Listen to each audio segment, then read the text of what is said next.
পড়াতে হবে, তাই তো? কিন্তু আপনি সন্তানকে এত বেশি ভালোবাসেন, ঘুমিয়েছে রাত 12টায় শীতের দিন, আপনার সন্তানের দিকে তাকাইলে ওই কথার মনে থাকে না।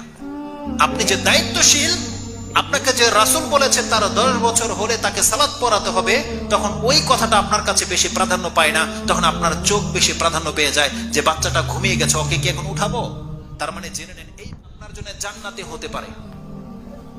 যারা বাচ্চার মালিক হয়ে গেছেন, যারা সন্তানের পিতা হয়ে গেছেন, আপনি আসুন আমি আপনাকে দেখাই যে আপনার সন্তানের কারণে আপনি কিভাবে নাজাত পেতে পারেন, কিভাবে আপনি কল্যাণ পেতে পারেন।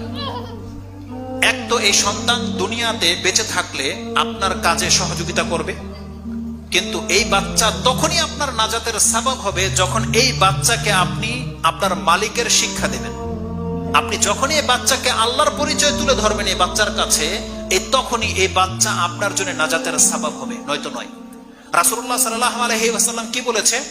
কোন বাচ্চা যদি সৎ হয়, রাসূল সাল্লাল্লাহু বলেছেন ইযা মাতাল ইনসানু ইনকাতা আনহু আমালুহু। এই হাদিস আমরা প্রত্যেকে জানি যে কোনো ব্যক্তি যখন মারা যায় তখন তার সমস্ত আমল বন্ধ হয়ে যায়, ইল্লা ইলা সালাসাতি।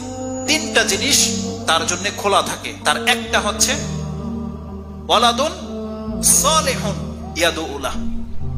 এমন সন্তান যদি সে ছেড়ে যেতে পারে, যেই ছেলে সৎ, তাহলে আপনি মরে যাওয়ার পরেও এই সন্তানের দোয়ার কারণে আল্লাহ সুবহানাহু ওয়া তাআলা আপনাকে কি করবে? নাজাত দেবে, এই সন্তানের দোয়ার কারণে। তো আজকে আমরা যারা সন্তান প্রাপ্ত হয়েছি, আমাদের প্রথম কাজ হচ্ছে এই সন্তানকে আমাদেরকে শিক্ষা দিতে হবে, এই সন্তানকে ভালোবাসতে হবে, এই সন্তানকে আদব শিক্ষা দিতে হবে, এবং এই সন্তানকে আমাদেরকে কি করতে হবে? ভালোবাসতে হবে, হেফাজত করতে হবে। এই কথাগুলো আমি না বললেও আপনাদের প্রত্যেকের কাছে প্রত্যেকের সন্তান অনেক ভালোবাসার পাত্র, তাই নয়? কিন্তু এই কথাটা এই জন্য বলছি, আমাদের কারো কারো সন্তান এত ভালোবাসার পাত্র হয়ে গেছে যে আল্লাহ এবং তার রাসূলের চাইতেও সে তার সন্তানকে বেশি ভালোবেসে ফেলেছে। এটা হচ্ছে ক্ষতিকর, এটা মারাত্মক ক্ষতিকর। যেই ব্যক্তি তার ধর্ম থেকে বেশি তার সন্তানকে ভালোবাসে, এই ব্যক্তি হালাক হবে। কোরআনে আল্লাহ সুবহানাহু ওয়া তাআলা এই কথাটা সূরা তাওবার 24 নম্বর আয়াতে বলে দিয়েছে।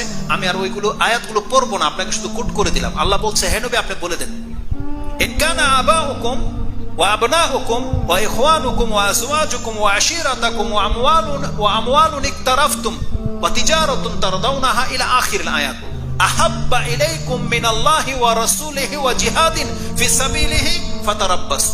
আল্লাহ বলছেন, তোমার সন্তান সন্ততি, তোমার পিতামাতা, তোমার ভাই, তোমার স্ত্রী, তোমার প্রপার্টি, তোমার বিজনেস যদি আল্লাহ, তার রাসূল এবং তার দ্বীন থেকে এবং আল্লাহর পথে